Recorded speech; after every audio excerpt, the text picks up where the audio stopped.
Howdy, citizens of YouTube. Luke of Troy here. I've come down with a bit of a cold recently, so I've decided that instead of making a proper video where you see my face, I'm going to do the Brett Keane style, where I just talk into the mic and show the video, so you don't get to see me with my messy hair and my robe and my red nose sitting in bed.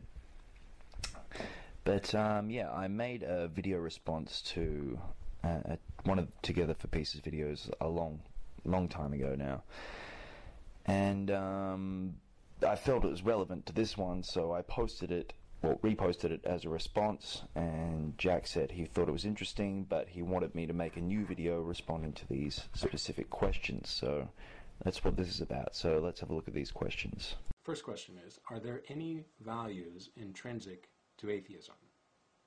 If so, what are they? No, but like I said before, there are no values intrinsic to theism either. And are there any that you have as an atheist that I do not have as a Christian or as a theist? Again, as an atheist, no, I have no values you don't, but as a theist, you have no values that I don't either. One could say that there are different values required to reach the conclusion. For instance, in order to believe there is a God or to not believe, requires valuing different methods for deriving truth. But since the reasons for believing or not believing are so varied, you couldn't say that any one of those values are intrinsic.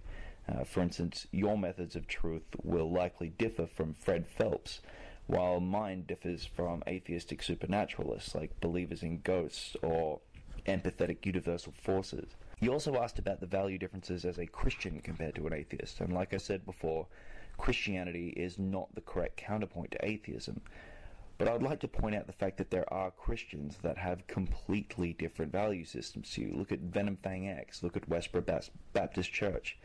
Before I said that Christians couldn't be humanists because of the belief that they're fallen. Well, I've since come to the conclusion that people that identify as Christians really can believe anything. They don't even have to believe Jesus was the Son of God or even that he existed. The whole discussion over what makes a real Christian is so paper thin that I think any attempt to ascribe an inherent value to someone just because they identify themselves as Christian is impossible. So as a Christian, no, you have no values that I do not have, and as an atheist, I have no values that you do not have. However, as individuals, we will likely have many different values. As an atheist, what does it mean to value this life? It means that you find this life valuable. Based upon your response to that question, what does it mean to value this life? How do you establish this belief to be true?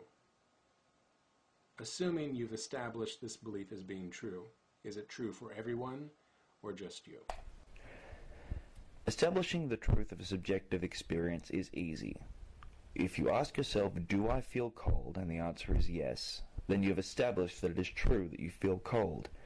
If you ask yourself, do I value my life, and the answer is yes, then it's true that you value your life. Some people do not value their lives, and as such they end them. Truth is not for anyone. Something is either true or it's not. The fact that I value my life is an objective truth. It's not true for me. It's not true for you. It's just true. I know it's true because it's a description of my own experience. Think of it like this. Two people are in a room that's 22 degrees Celsius. I don't know what that is Fahrenheit, like 60 something, I guess. One person says it's hot. The other says it's cold. There are three objectively true facts here. 1, the temperature of the room is 22 degrees. 2, individual A is experiencing the sensation known as hot. 3, individual B is experiencing the sensation known as cold. Even though the room is not objectively either hot or cold, the subjective experiences are still objective facts. I think the point of this question was to get at a reason to value this life. You want an objective value, and I'm sorry that it doesn't exist, not for you or me. Values are something we project onto the world. They are not intrinsic.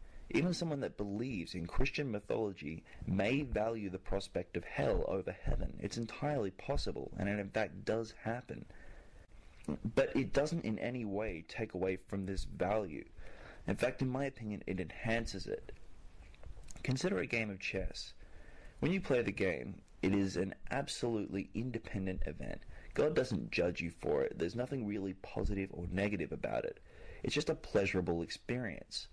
We assign the value of victory in the game based on purely subjective experience. We like to win. But more so, we need the opponent to want to win, or else there's not much joy to be had in the competition. The values are not objective. They are not inherent. They are subjectively assigned by us, the subjects. The value of my life is the same. It's one derived from experience, from understanding, no matter how limited that understanding is. It's from realizing that my existence is something that will only happen once, and I am forced to make decisions about what I choose to do with that existence. And yes, that's true for everyone. Everyone must make their own decisions about what they value about in life. It doesn't matter what belief system you hold to. The decision is always going to be based on your own subjective desires. What implications, if any, does this have on using your value of life as a basis for judging what it means to value this life for others?